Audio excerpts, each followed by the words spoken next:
Project planning yeroo jennu hojiin kamiyyuu researchii proposal akkasuma immoo projektiiwwan ijaarsaa garaagaraa yoo ta'an yeroo kennamee fi risoorsii isaaniif kenname qabaachuu qabu jechuudha. Kanaaf yeroo nuu kenname keessatti hojii hojjennee xumuruu qabnu sana arrange godhachuudhaaf yookiin immoo pilaanii baafachuudhaaf dirqama project pilaanii nu barbaachisaa jechuudha. Har'a kan nuti waliin ilaallu applicationii salphaa ittiin projektii keenya pilaan goonuu kan waliin ilaallu ta'a na hordofaa. Pilaanii hojjechuudhaaf jalqaba koompitara qabaachuu qabna.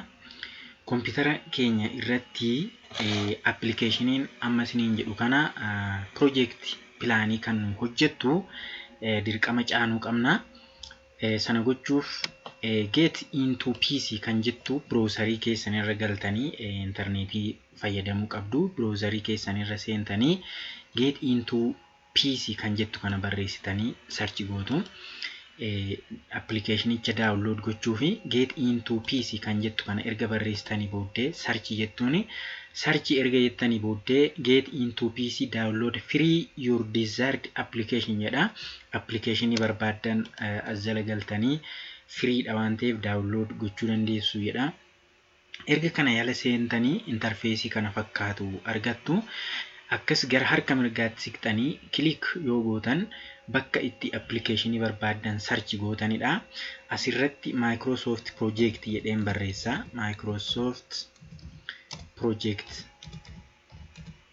Microsoft Project kana barreessee maalan godhaa go jedhaanii go gaafan jedheen search godhee applicationii sana naa fida jechuudha. Applicationiin Microsoft Project bara 2016 akka faranjiitti kan versionii qophaa'edha. Almost waggaa 8 tajaajileera ammarra jiru kanaatti. Kana click gootu asirratti click gootanii gadi harkisuudhaan haala ittiin caantan isin argisiisa kuni. Akkaataa ittiin caantan detailii isaa isinitti argisiisa. Asirratti kana caanuudhaa fi maal qabaachuu qabdu isinitti fakkaata. Softwarein keessan versionii 2016 dha. Saayiziin isaa meegaabaayitii 495 dha jechuudha. Kompiitarri keessan meegaabaayitii 495 ol qabaachuu qaba. Akkasuma immoo offline dha tajaajila. Kompiitarri keessan immoo abbaa baayitii 64 ta'uu qaba jechuudha. Kompiitarri gaa yookiin abbaa 32 ti yookiin abbaa 64 ti. Kun kan abbaa 64 jechuudha. Sana booda gadi siqxanii download kan jedhu kana click gootu jechuudha. Download kan jettu kana click gaafa gootan download isinii ta'a. Hamma inni xumurutti eegdanii erga download gootanii applicationiin keessan zip ta'eetu jira. Zip ta'eetu isinii dhufa waan ta'eef amma fakkeenyaaf ishee kana click otoon godhee bakka downloadii jala dhufa. Garuu zip ta'eetu faayiloonni walitti hidhamaniitu kan isinii dhufanii. Isa maal gootu extract gootu jechuudha. Extract gootanii fakkeenyaaf faayilli keessan haala kanaan zip ta'ee mul'ata gaafa download ta'e. Anamma download godhee waan hin jiruufidha. Extract gaafa gootan faayiloonni asirratti argitan kana argattu.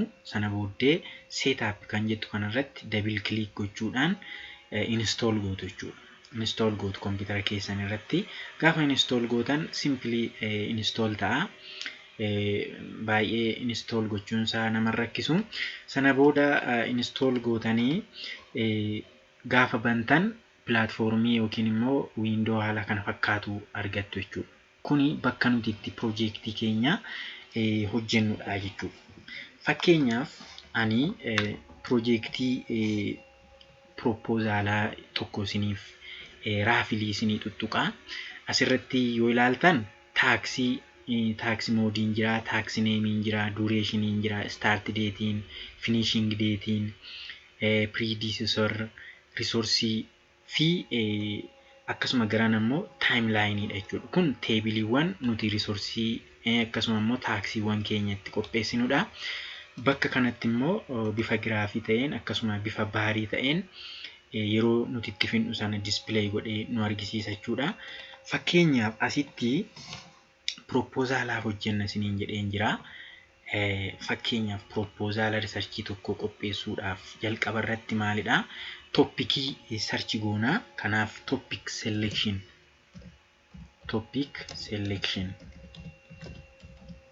jedheen barreessa. Kun amma taaksii tokkodha jechuudha. Taaksii tokkodha. Ergan kana barreessee booddee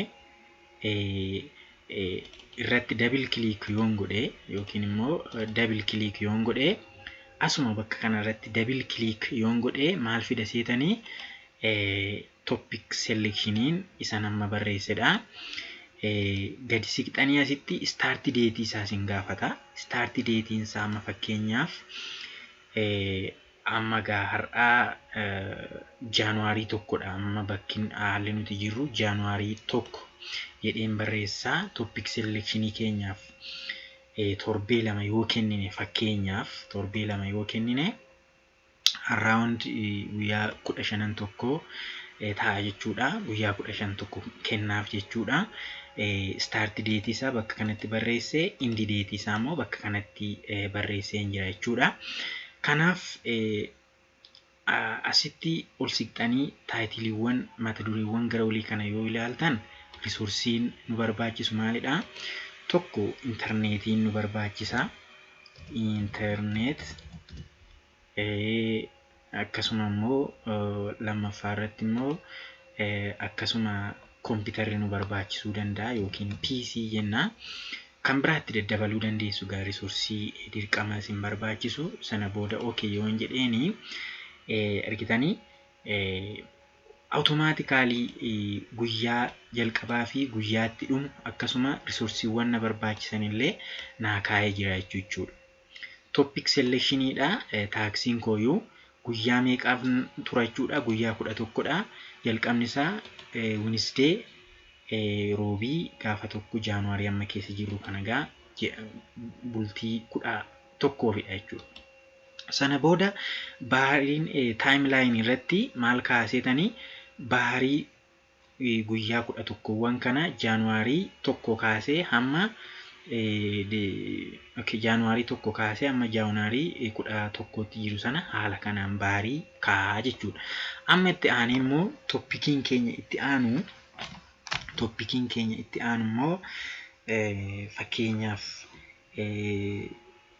edda toppikii select goonee advaayizara keenya faana diskashinii barbaanna yoo ta'e discussion with advisor yoo jenne amma fakkeenyaaf discussion with advisor jenne yoo barreessine kun immoo almost torbee tokko yoo nutti fudhata ta'e double click goone asuma irratti double click goone general guyyaan starting isaa almost mee fakkeenyaaf guyyaa 16 kanarraa kaane amma guyyaa 3f yookiin immoo torbee tokkoof yoo goone amma 22tti. Kani amma argitanii guyyaa 5f jechuudha. Discussion with advisory guyyaa 5f yoo goone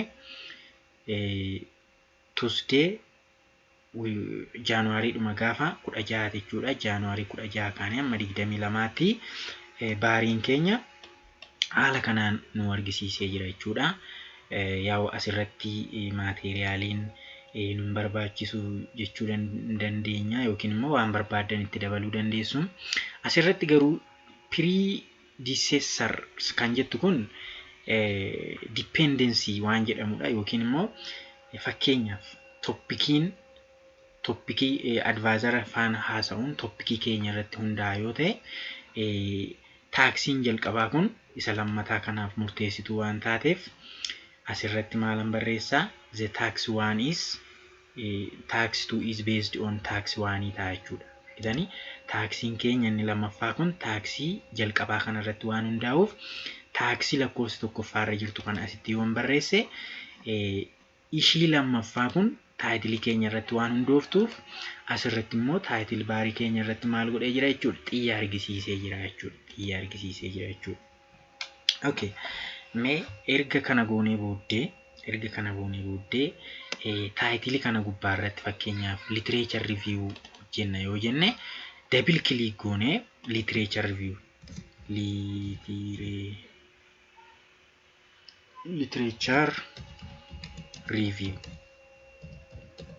fakkeenyaaf literature review immoo eessaa kaana fakkeenyaaf erga taayitilii keenya advaayzara keenya faana walii gallee select goonee booddee gaafa 23 jalqabnu fakkeenyaaf 23 kaanee literature review keenya gaa xiqqoo yeroo fudhata waan ta'eef fakkeenyaaf ji'a 2 kenninuu fi Febraarii Maarchii amma 30tti yoo jenne ji'a 2 kennineef jechuudha literature review dhaa fi guyyaa 48 days for literature amma gaasitti guyyaa 48 kun immoo Jaanuwaarii irraa kaasee amma maalitti jechuudha amma Maarchii gaafa 30tti goonee jechuudha amma Maarchii 30tti goonee jira jechuudha yookiin immoo as siqxanii yoo ilaaltan it is start from January 23 kaasee amma maalirra ga'ee dhaabate Maarchii jechuudha Maarchii 30 irra geenyee dhaabannee jechuudha okay sana erga goonee booddee literature review keenya erga barreeffannee booddee maalitti ceenaa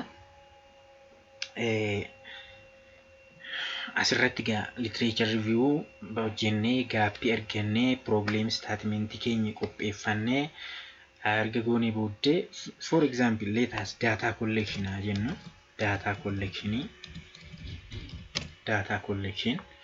data collection keenya immoo eessarraa ka'achuudha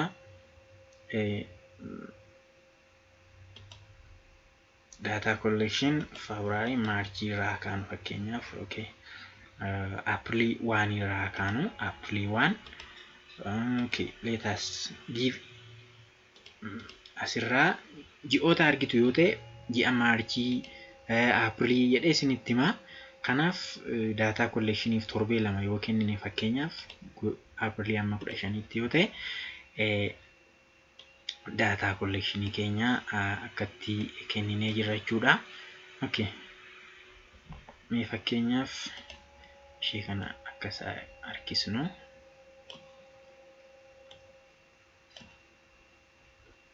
okay kana booddee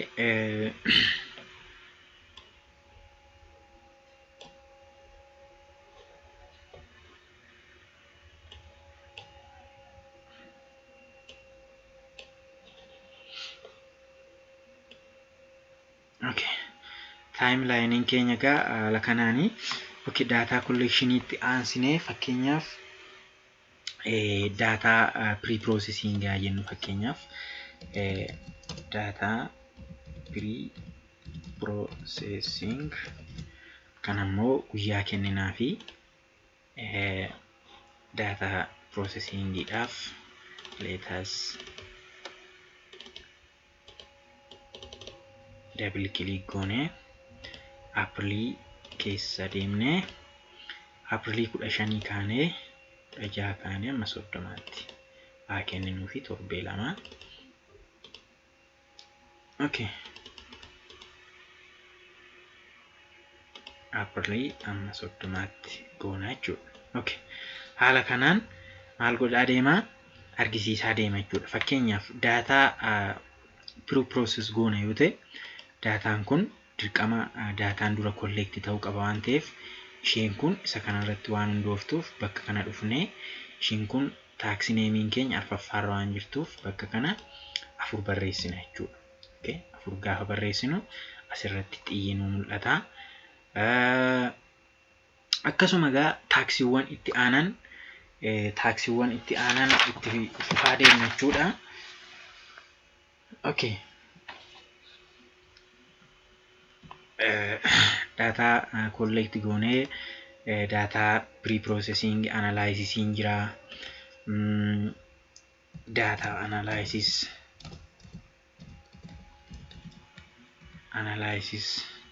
yookiin immoo fakkeenyaaf or research design jennu research design by the way research flow sin barsiisa osoo hin taane ammaaf akkamitti projectii pilaanii akkamitti akka qopheessinudha. Research designiidhaaf immoo fakkeenyaaf April bira darbinee May tokko kaanee let us give it 1 month ji'a tokko yoo kennineef amma 30tti jennu. Okay, ji'a tokko kennineef jira jechuudha. Fakkeenya research designiidhaafi research analysis haa goonu isatti aanu research analysis. Okay, kanaafis let us give it 1 month. Kanaafis as dhumne ji'a tokko kenninaaf jechuudha. Okay, May Juunii tokko haa jennu. Juunii tokko kaasne amma 30 yoo jenne haala kanaan kaayee jira jechuudha. Okay, kanaaf fakkeenyaaf research analysis kun research design keenya irratti hundaa'a. Kanaaf asitti 6 barreessina, asirratti immoo 5 barreessina. Kanaaf walirratti depend ta'aa deemu jechuudha. Depend ta'aa deemu. Kanaaf isaan kun dependency jennee waamna. Okay, asirratti gaama resource keessan asirratti kaa'uu dandeessu. Fakkeenyaaf asirratti research designiidhaaf maal gargaaramtu, fakkeenyaaf applicationii garagaraa, fakkeenyaaf SCP, SCSC, research analysis fis SCP, SCSC akkasuma applicationoonni garagaraa jiru.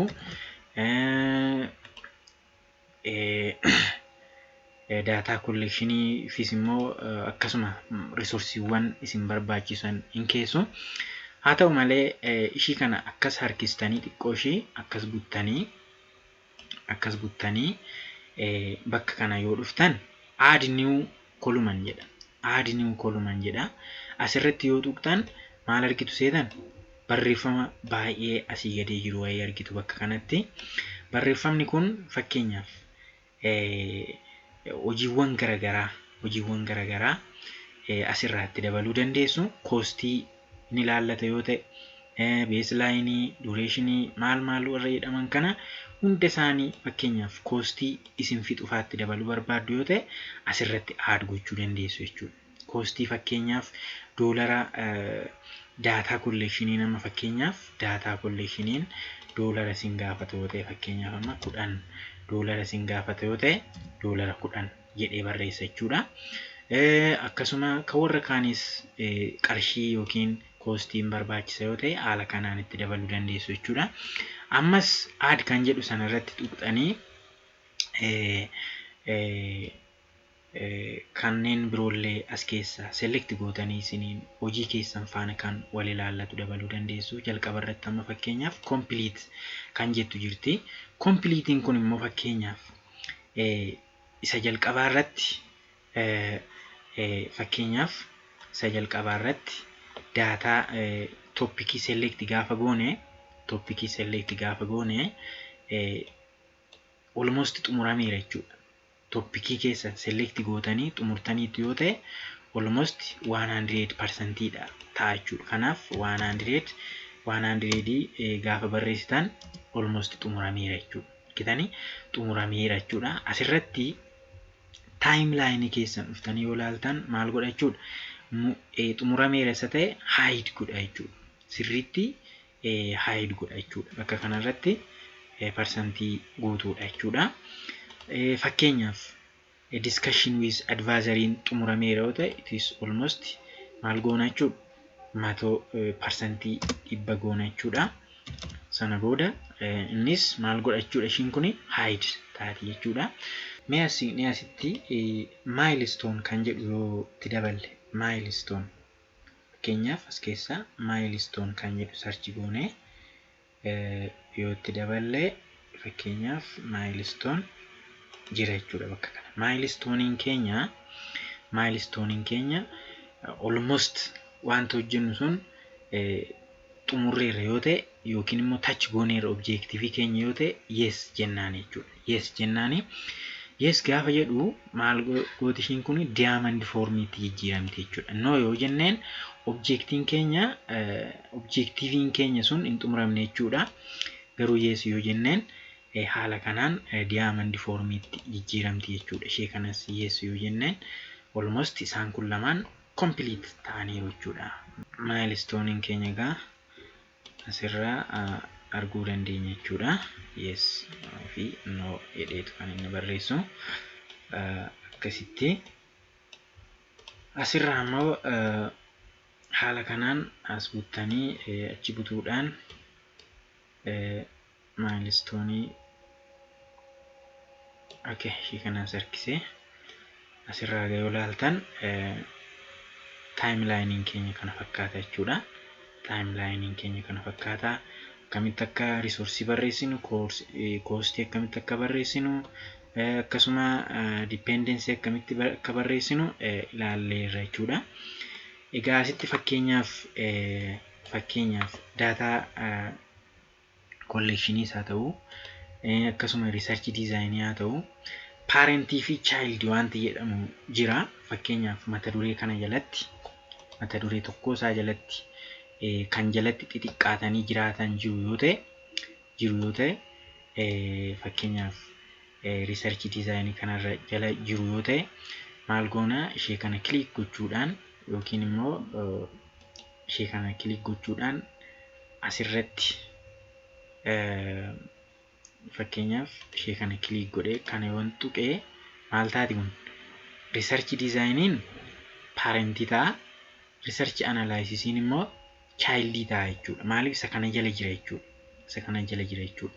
Haa ta'u malee as yoo dhuftanii ilaaltan guyyaansaa diimaa jala mureera. Kuni amma ji'a 5ffaa guyyaa 30tti, kun immoo ji'a 7ffaa amma tokkotti. Kanaaf inni kun parentii waan ta'eef dhuma isa kanarra ta'uu qaba jechuudha. Kanaaf inni kun ishiin asitti ji'a 5ffaa turte kun ji'a 7ffaatti siquu qabdi jechuudha. 7ffaatti siquu qabdi.